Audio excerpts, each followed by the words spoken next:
Happy Sabbath.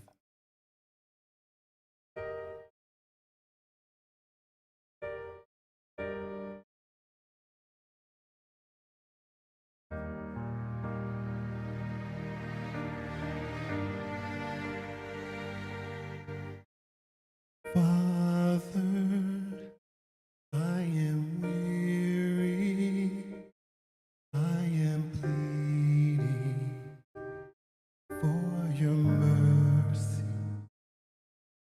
I am waiting for your answer, and I'm struggling with surrender, but I'm trusting through the darkness that surrounds.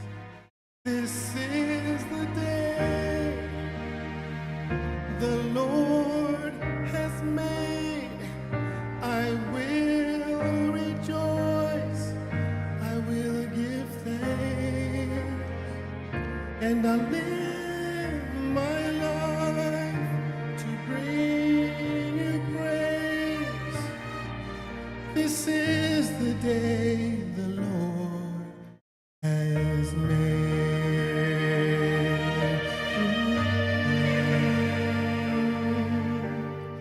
Father, through the shadows, I will seek you. I will follow for your glory, for your kingdom, for redemption, and for freedom. In my weakness, through the power of the cross, this is the day the Lord has made. I will rejoice,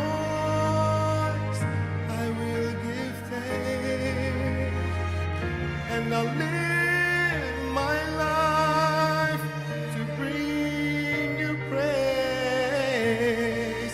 This is the day the Lord has made, and I will carry my cross, carry my cross, and you will carry me. I will carry my cross, carry my cross, and you will carry me. This is the day the Lord has made. I will rejoice, I will give thanks, and I will live my life to bring you praise. This is the day the Lord has made. This is the day the Lord has made.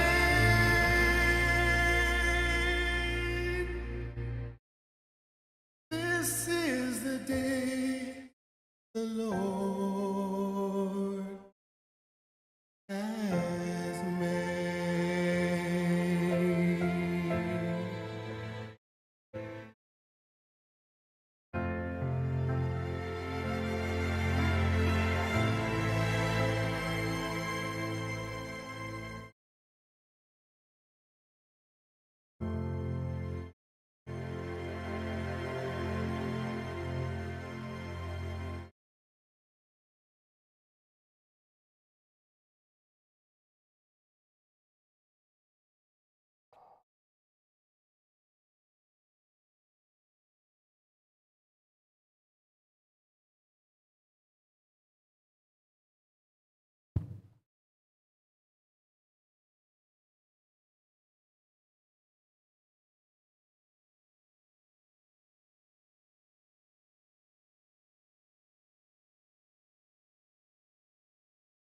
present.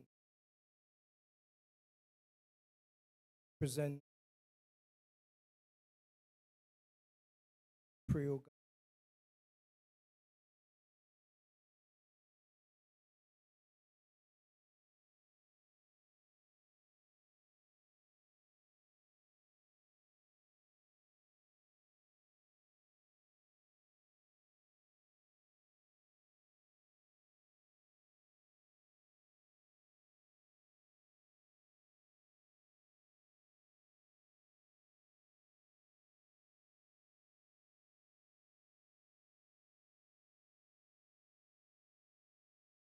Pray.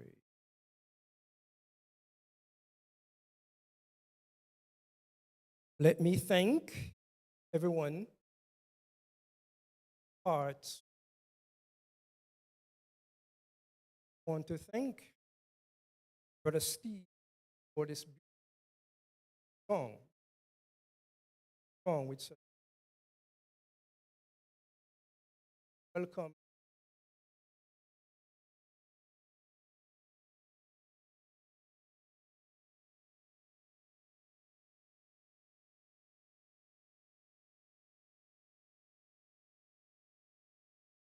This morning, our title, Why Was Submitted? It's a message that I trust that we all will understand. Planned and deceptive evil, the devil. As he was in such a beautiful position in heaven and day.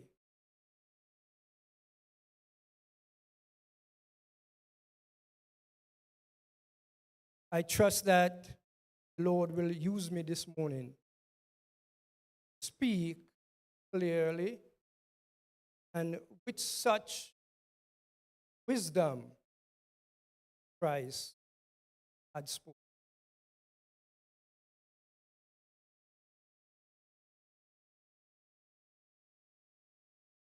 In John 4:16, and we have known and believed the love that God hath towards us. God is love, that dwelleth in love, dwelt in God, God. His nature, his law, love. It ever has been, ever will be. The high and lofty one that inhabited,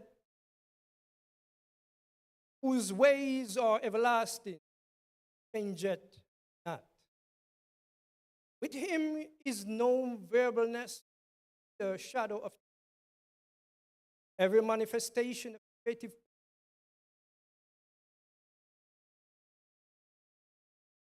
sovereignty. God involves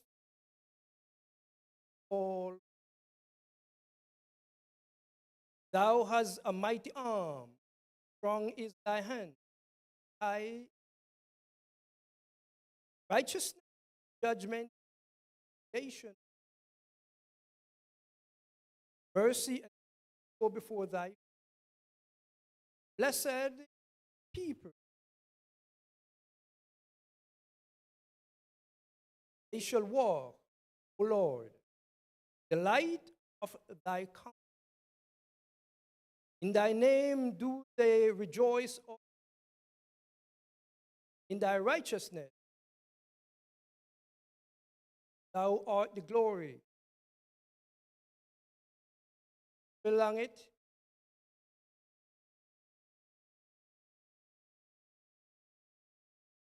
A beautiful introduction, God of you.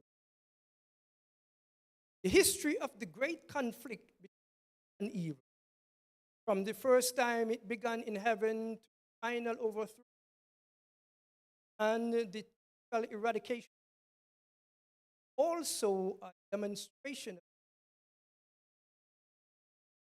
the sovereign of the universe was not alone.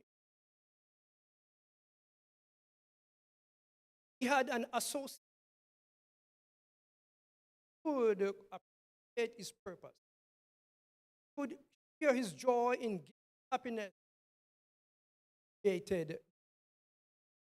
In the beginning was the Word, and the Word was with God. Who is that? You know, is Jesus. And the Word was God, Christ. The Word, the only begotten of God, was one with eternal Father, one in nature, character, in purpose. The only being that could enter into all the counsel and purpose of God. Name shall be called what? Wonderful, Counselor, Mighty God, Everlasting Father, Prince. His going forth of being from of old, from everlasting. Son, always there. Lord, possess me, beginning before his work old. I was set up from everlasting, from the beginning, ever. When there was no depth, I was brought forth. When there were no fountains bound with, before the mountains were settled, before the hills was, before the mountain was, while as yet had not made nor the feet, nor the highest point. When he prepared the heaven, I was there. When he set a compass, raised, when he established clouds above, when he strengthened the fountain, when he gave to the water not pass,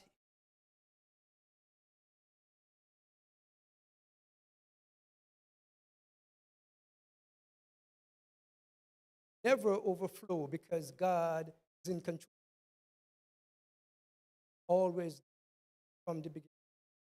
When he appointed the foundation, then I was by him, and brought up with him. I was daily I rejoiced always. The Father wrought by his Son everything in heaven, world, and fallen worlds created by Jesus, by the power.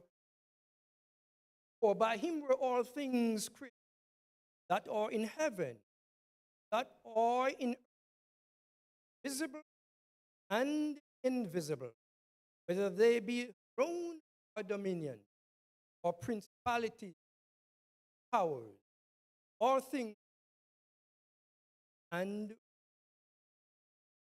angels are God's ministers, radiant with the light ever flowing present, rapid. But the Son, anointed of God, who being the brightness and the express image, and upholding all things by the word of all none that is glorious high throne from the beginning is the, but unto the Son thy throne, God, ever. Pronunciation of the Father about his scepter, righteousness is the scepter. Honor and majesty are before strength or in justice, judgment, or the habitation, mercy.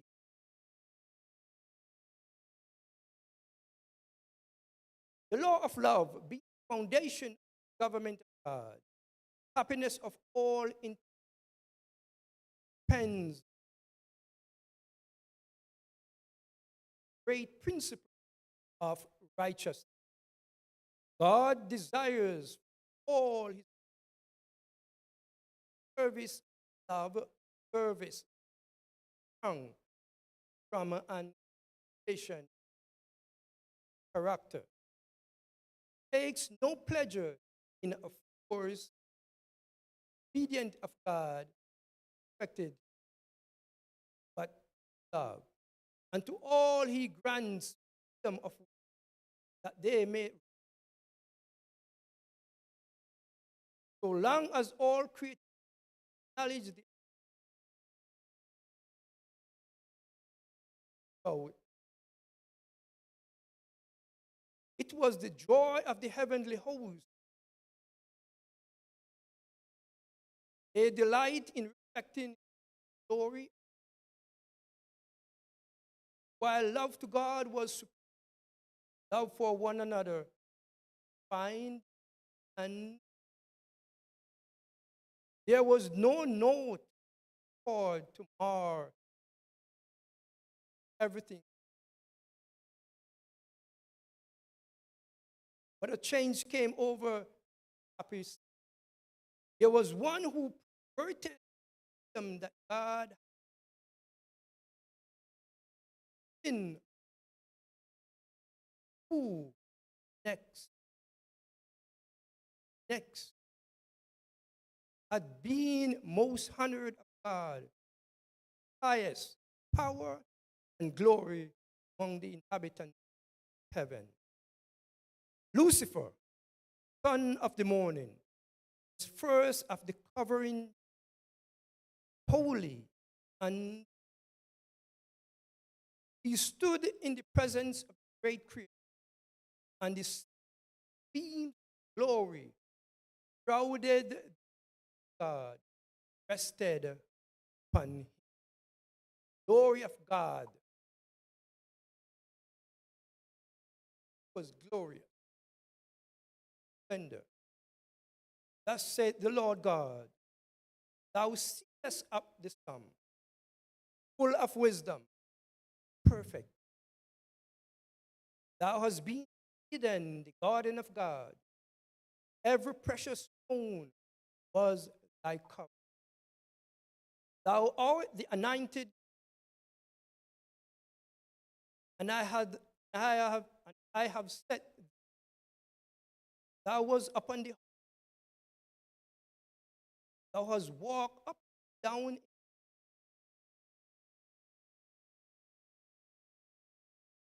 righteous, present. Thou was perfect in thy way from the day that thou was iniquity.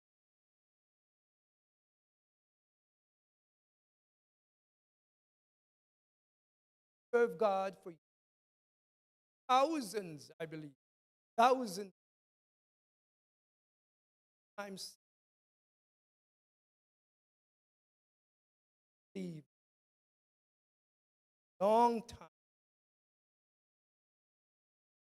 Looker by looker, Lucifer came to God's desire. Heart was lifted up because of that. Thou hast corrupted thy wisdom.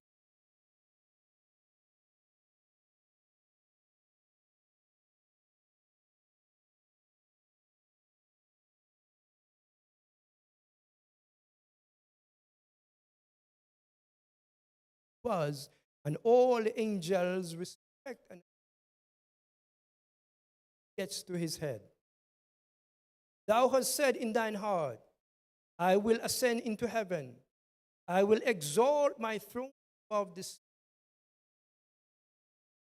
I will be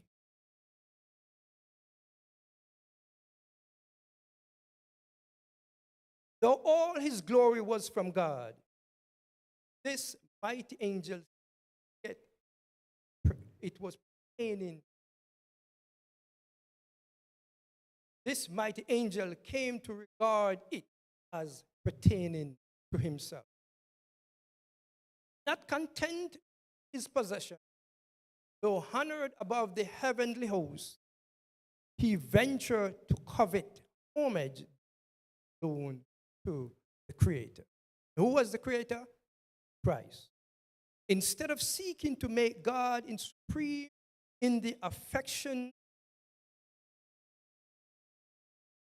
it was his endeavor to secure their service and loyalty to himself, and coveting the glory with which finite Father,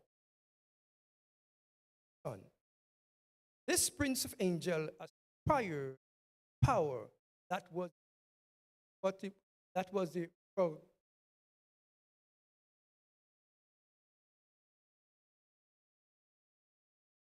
prerogative, back and forth, prerogative of Christ.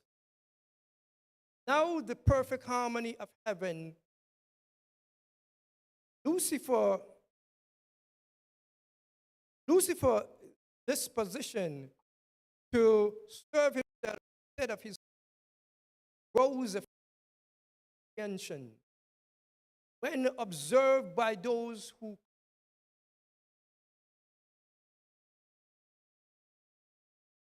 in heavenly council, angels pleaded with Lucifer, the Son of God, presented for him the greatness, the goodness, and the justice of the Creator, and the sacred and changing nature of his law.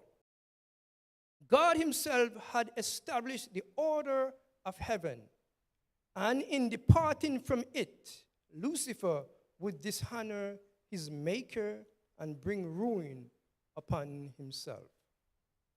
But the warning given in infinite love and mercy only arose a spirit of resistance. Lucifer allowed his jealousy of Christ to prevail and became the more to dispute the supremacy of the Son of God, thus teaching wisdom, love of the Creator had become the purpose of this prince of angels. To this object was about to bend energy of that mastermind, which, next to Christ, was first among the hosts of God. But God, who would have the will of all his creatures free, left none unguarded to the bewildering sophistry by which rebellion would seek to justify itself. Before the great contest should open, all were to have a clear presentation of his will, whose wisdom and goodness were the spring of all their joy.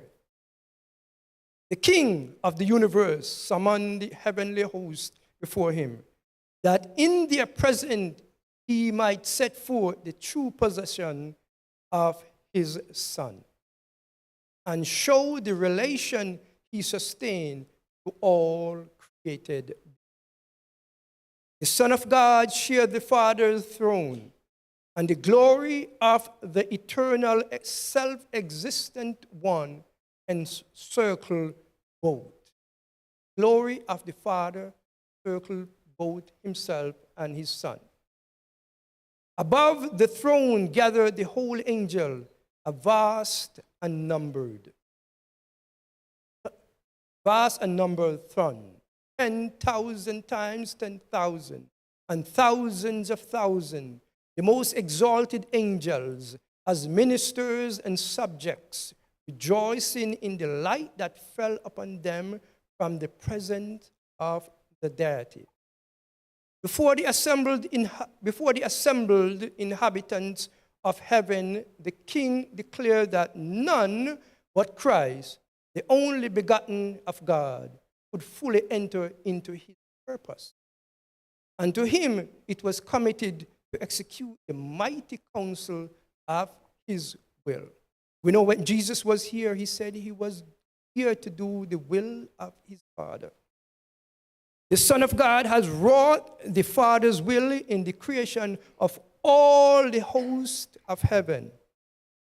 And to him, as well as to God, their homage and allegiance were due. Christ was still to exercise divine power in the creation of the earth and its inhabitants. But in all this, he would not seek power or exaltation for himself, contrary to God's plan, but would exalt the Father's glory and execute his purpose of beneficence and love. The angels joyfully acknowledge the supremacy of Christ and prostrate themselves before him, poured out their love and adoration. Lucifer bowed with them, but in his heart there was a strange, fierce conflict. Truth, justice, and loyalty were struggling against envy and jealousy. The influence of the holy angels seems for a time to carry him with them. So he got caught up with the emotion. He got caught up with the emotion, but his heart, in his heart, was struggling. As songs of praise ascended in melodious strain, swelled by thousands of glad voices, the spirit of evil seems vanquished. Satan was caught up with that emotion. Unutterable love thrilled his entire being. His soul went out in harmony with the sinless worshipers in love to the Father and the Son. But again, he was filled with pride in his own glory. His desire for supremacy returned, and envy of Christ was once more indulged. The high honors conferred upon Lucifer were not appreciated as God's special gift, and therefore called forth no gratitude to his Creator. Christ, who created him, did not appreciate what he has done. He glorified in his brightness and exaltation and aspired to be equal with God. He was beloved and reverenced by the heavenly host.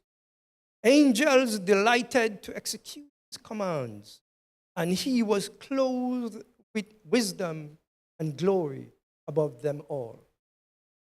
Yet the Son of God was exalted above him as one in power and authority with the Father. He shared the Father's counsel, while Lucifer did not thus enter into the purpose of God. Why? Question this mighty angel. Should Christ have the supremacy? Why is he honored above me? That was his question.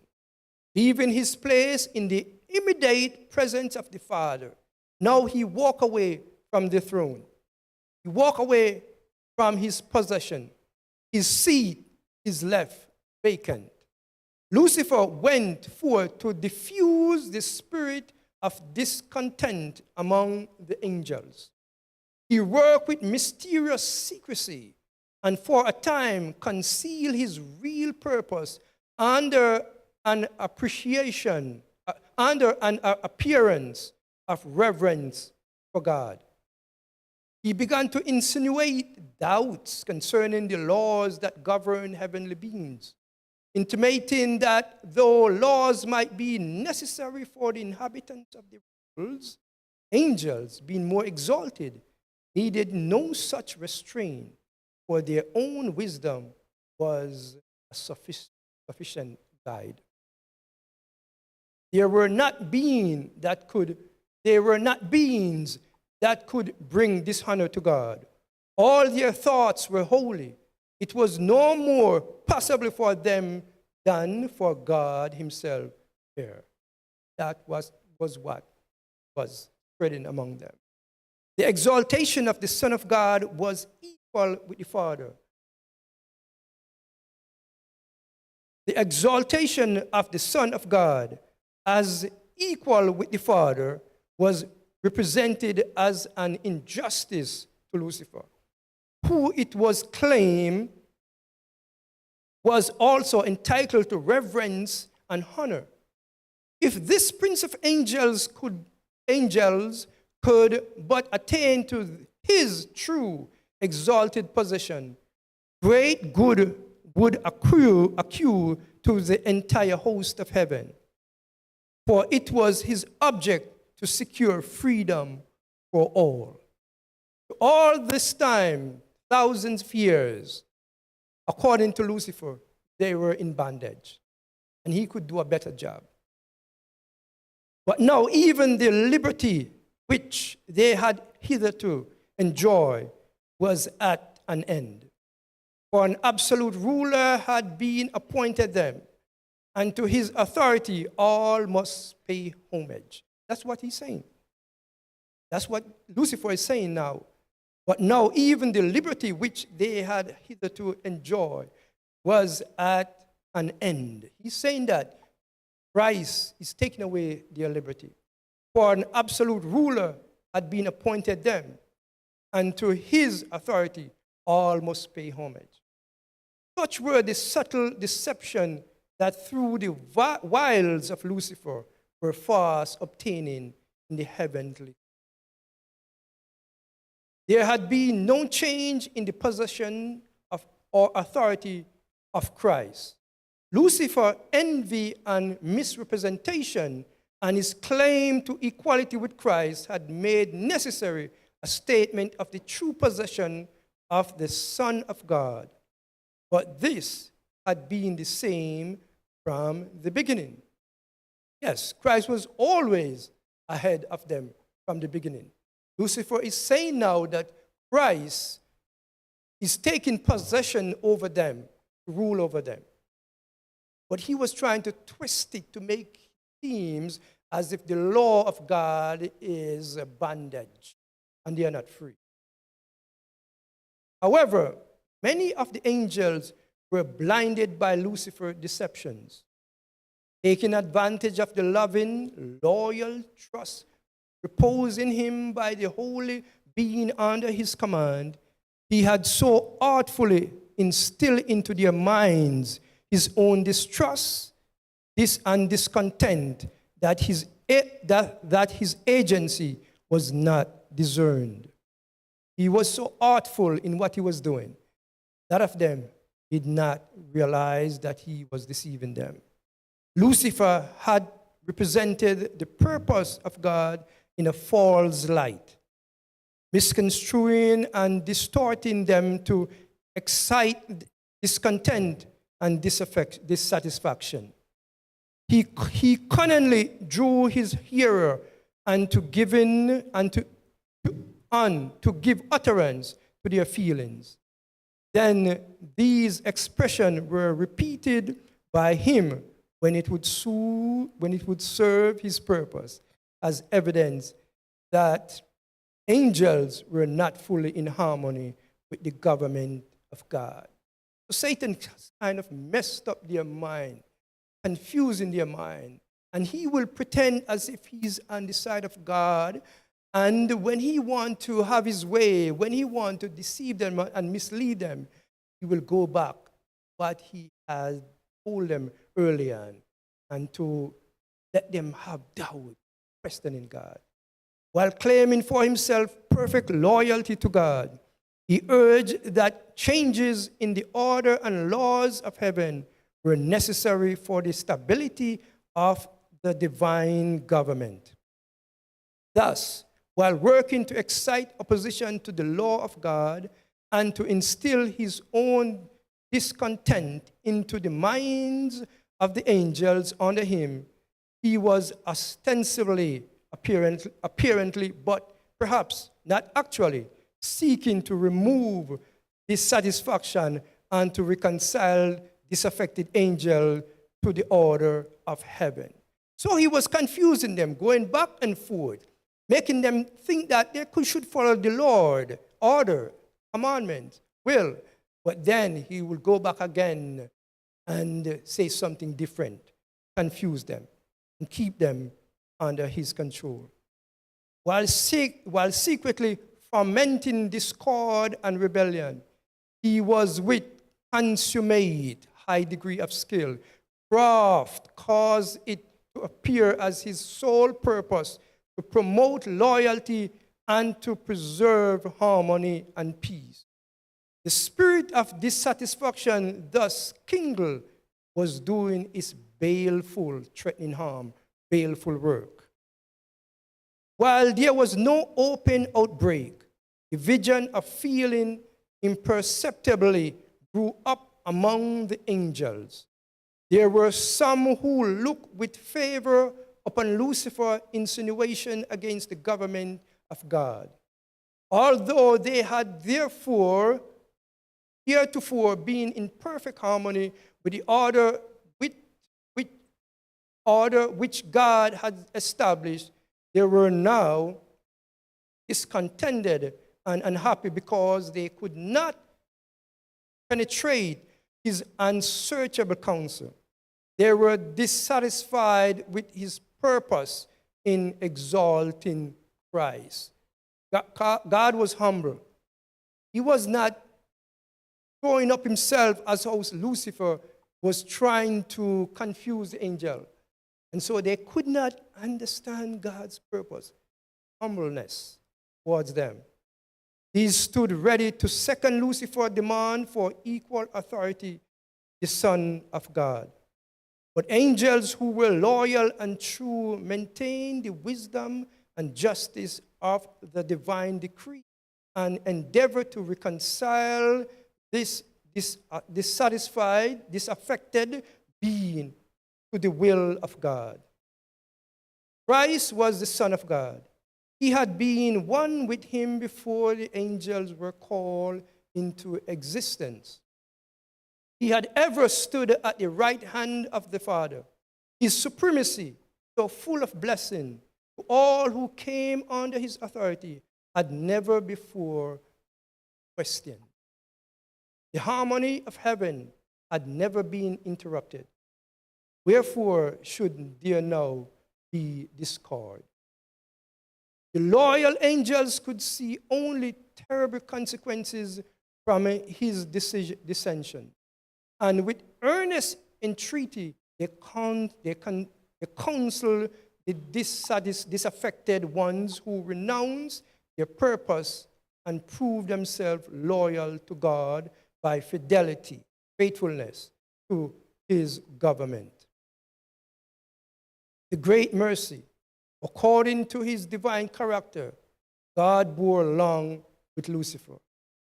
In great mercy, according to his divine character, God bore along with the spirit of discontent and disaffection had never been before known in heaven. It was a new element, strange, mysterious, and unaccountable. Lucifer himself had not first been acquainted with the real nature of his feelings. For a time, he had feared to express the working and imagining of his mind. Yet he did not dismiss them. He did not see whether he was drifting. But such effort as infinite love and wisdom only could devise were made to convince him of his error. God did not try to convince him in force. Love, open his understanding. That God, Christ's possession, he was always for him, was equal with the Father. But because of his brightness, glory, and the respect that they gave him, went to his head, and he wanted to be like God. His disaffection was proved to be without cause, and he was made to see what would be the result of persisting in revolt. Lucifer was convinced that he was in the wrong, They tried to convince him, they worked hard to convince him. And he was convinced that he was in the wrong. He saw that the Lord is righteous in all his ways and holy in all his works. That the divine statutes are just, and that he ought to acknowledge them as such before all heaven. Had he done this, he might have saved himself and many angels. He had not at that time fully cast off his allegiance to God. There was still hope for him. There was still opportunity. God was willing to put him back in his rightful place. Though he had left his possession as covering cherub, yet if he had been willing to return to God, acknowledging the Creator's wisdom and satisfied to fill the place appointed him in God's great plan, he would have been reinstated in his process. The time has come for a final decision.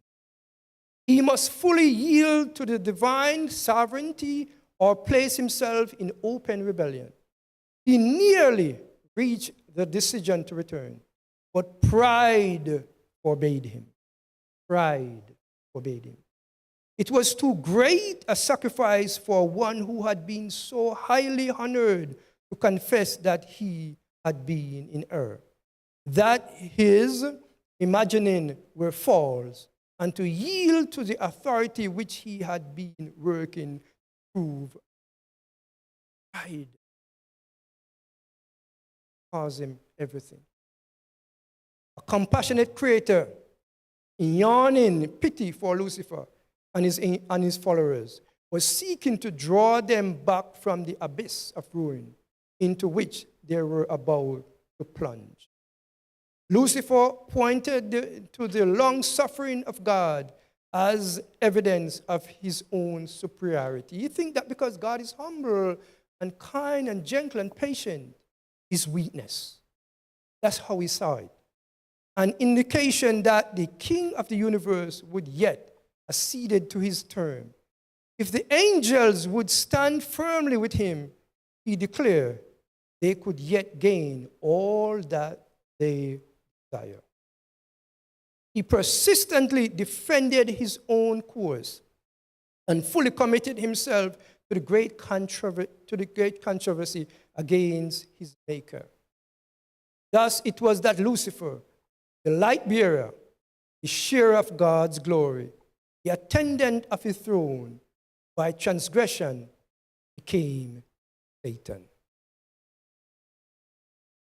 The adversary of God and holy angels, and the destroyer of those whom heaven had committed to his guardians and guardianship.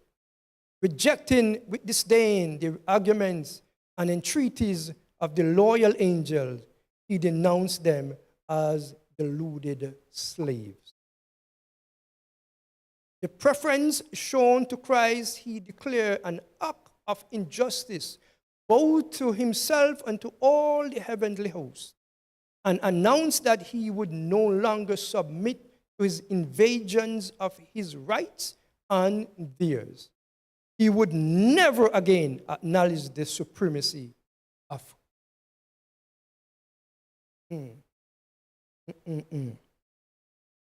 He had determined to claim the honor which should have been given him, and take command of all who would become his followers. And he promised those would enter his rank a new and better government, under which all would enjoy freedom. Great numbers of the angels signified their purpose to accept him as their leader. Flattered by the favor with which his advances were received, he hoped to win all the angels to his side, to become equal with God himself, and to be obeyed by the entire host of heaven. Still, the loyal angel urged him and his sympathizers to submit to God, and they set before them the inevitable result should they refuse. He, Christ, who had created them, would overthrow their power and signally punish their rebellious daring. No angels could successfully oppose the law of God, which was as sacred as himself. They want all to close their eyes against Lucifer's deceptive reasoning and urge him and his followers to seek the presence of God without delay and confess the error of questioning his wisdom and authority. Many were disposed to heed this counsel, to repent of their disaffection and seek to be again received into favor with the Father and the Son. So many repent and return. But Lucifer had another deception ready.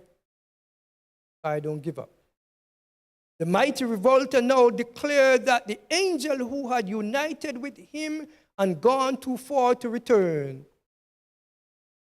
Let me read this again. The mighty revolter now declared that the angels who had united with him had gone too far to return. That he was acquainted with the divine law and knew that God would not forgive. He was their prime minister. He was in God's presence. So he had great influence over their mind, over their thinking. And he felt that he is so acquainted with the law that he knows and understands and he can interpret that God will not forgive them. So why waste your time? Stick with me. That was his reason. He declared that all who should submit to the authority of heaven would be stripped of their honor, degraded from their possession. For himself, he was determined never again to acknowledge the authority of Christ. The only course remaining for him and his followers, he said, was to assert their liberty and gain by force the rights which had not been willingly accorded them. So far as Satan himself was concerned, it was true that he had now gone too far to return. But not so with those who had been blinded by his. To them, the counsel and entreaties of the loyal angel opened a door of hope. And had they heeded the warning, they might have broken away from the snare of Satan. But pride, love for their leader, and the desire for unrestricted freedom were permitted to bear sway, and the pleading of divine love and mercy were finally rejected. God permitted Satan to carry forward his work until the spirit of disaffection ripened into active revolt.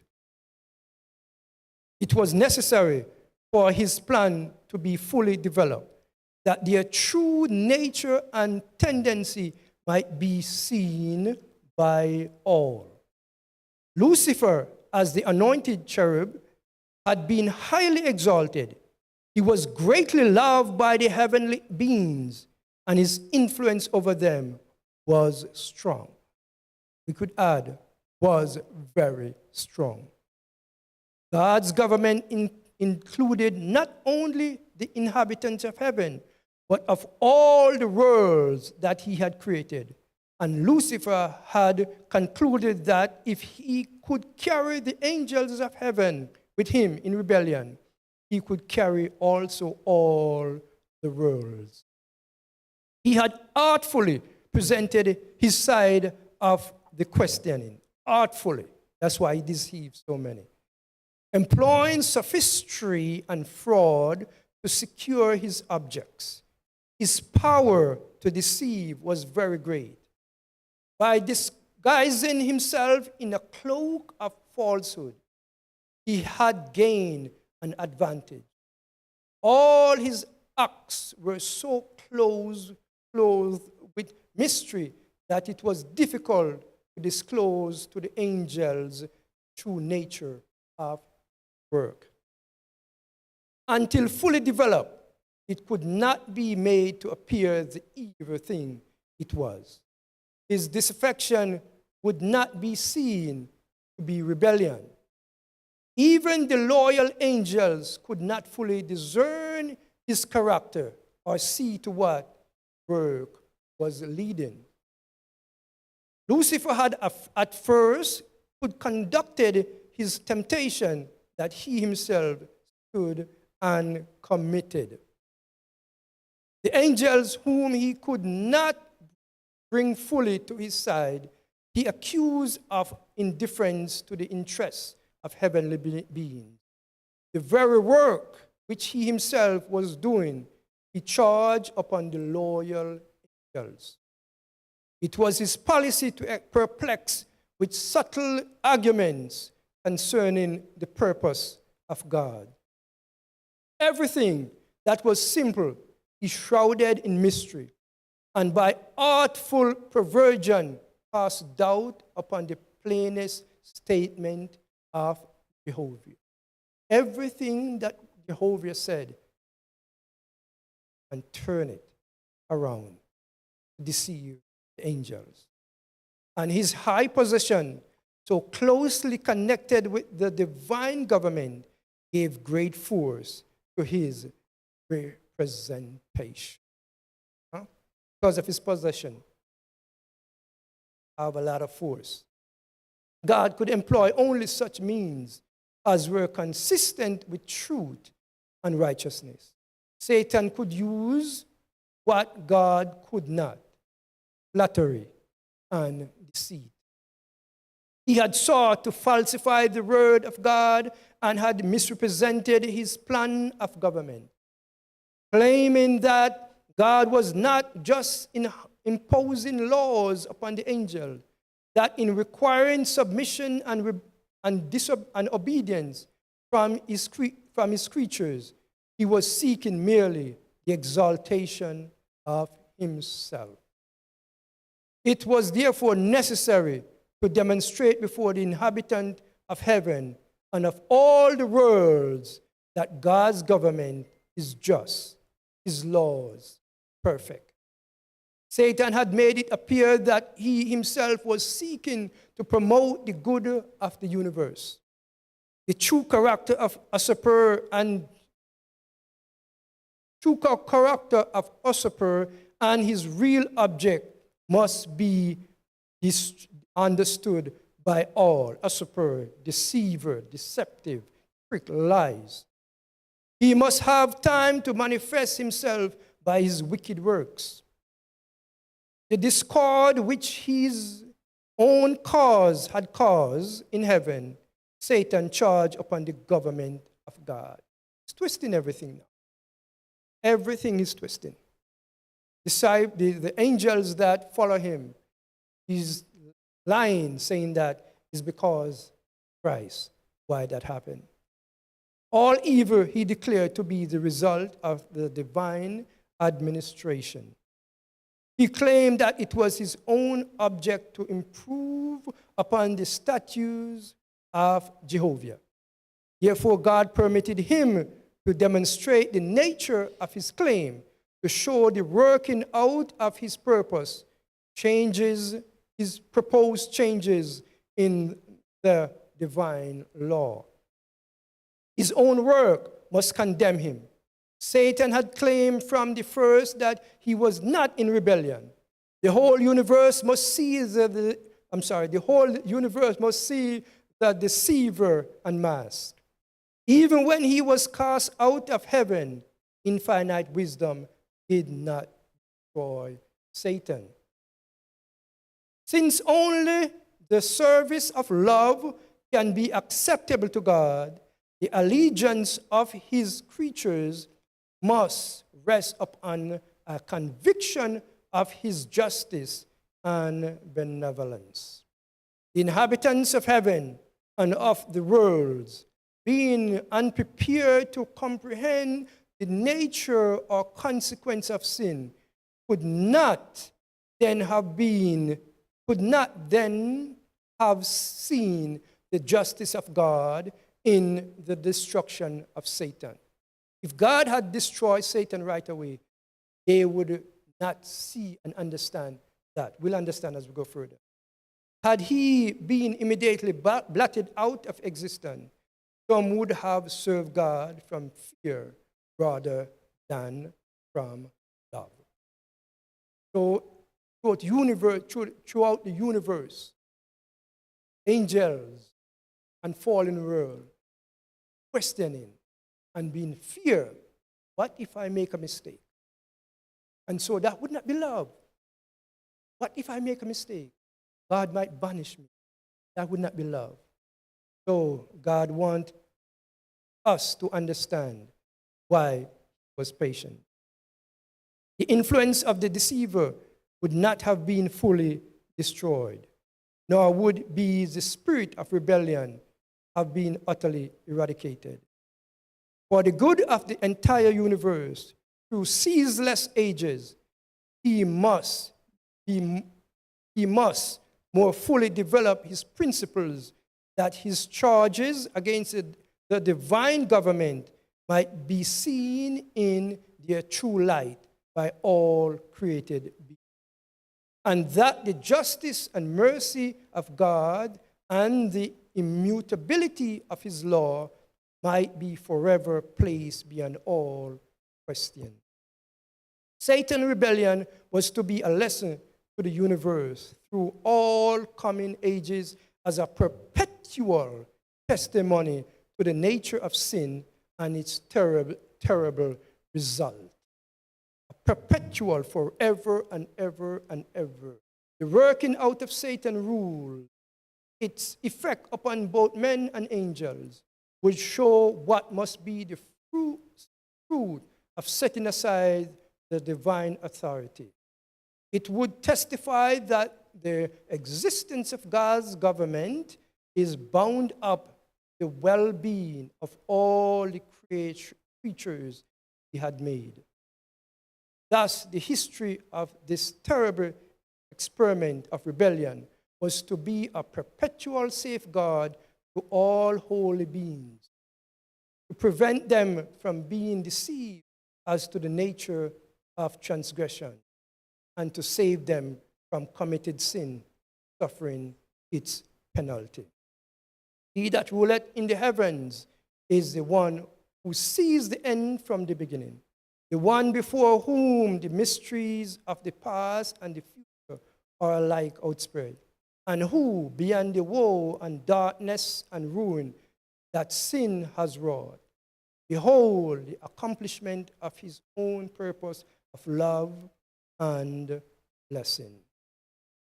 Though clouds and darkness are round about him, righteousness and judgment are the habitation of the foundation of throne.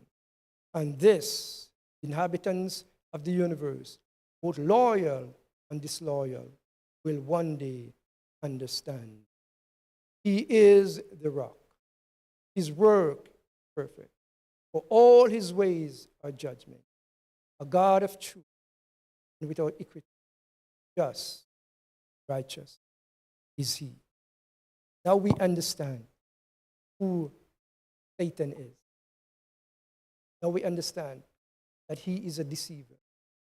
Everything that you see around us that is happening because of him. All evil, all lie. I'm happy to have my wife here with me.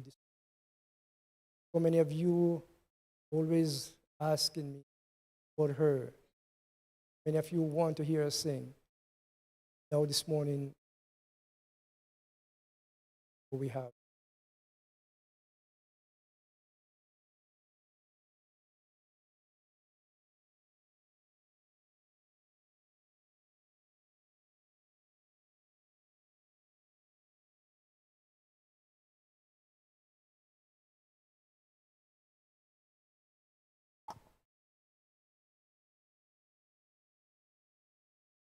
Happy Sabbath, everyone.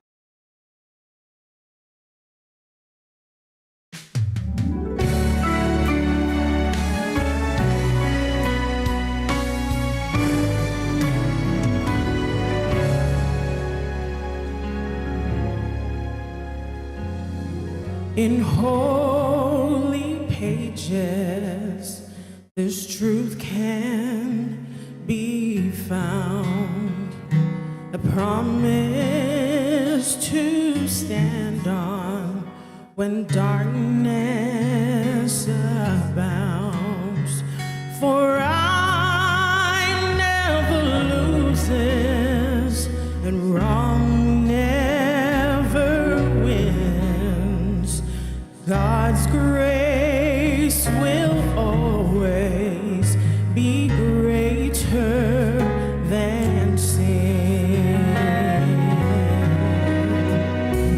Grace will always be greater than sin.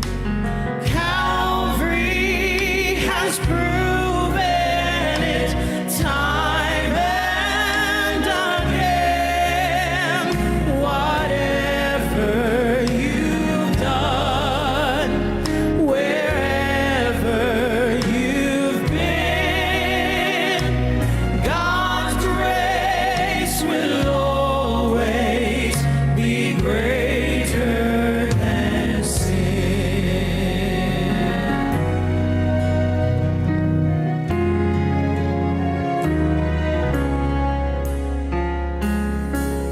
Broken and bruised from the choices you've made, sin has